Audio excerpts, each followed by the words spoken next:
அரங்கரும் அடியேனும் ஓமகத்திஷாய நம. அரங்கமுருகா நினது திருவடி சரணம். திருக்குறள் அமைச்சு.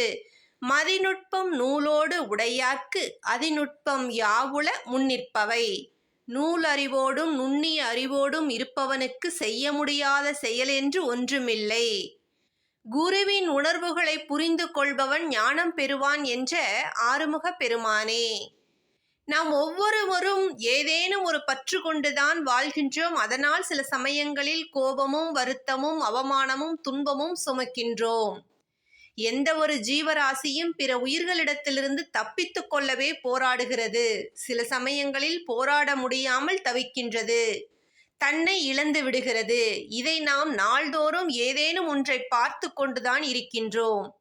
மனித பிறவியும் அதுபோலவே ஒவ்வொரு செயலில் இருந்தும் தப்பித்து கொள்ளவே எண்ணுகின்றோம். ஆனால் பாவத்திலிருந்து தப்பித்து கொள்ள மட்டும் எண்ணுவதில்லை.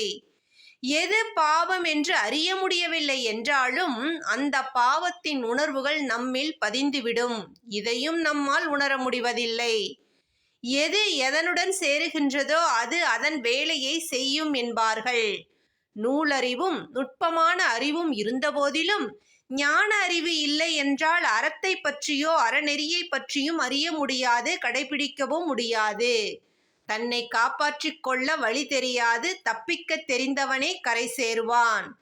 ஞானிகள் அதனால்தான் நாம் அனைவரும் ஞானமடைய வேண்டும் என பாடுபடுகின்றார்கள். குரு நமக்கு தரும் சந்தர்ப்பத்தை புரிந்து கொண்டு அதிலிருந்து நல்ல அனுபவத்தை பெற்று ஞானம் பெறுவதற்காக பாடுபடுவோம்.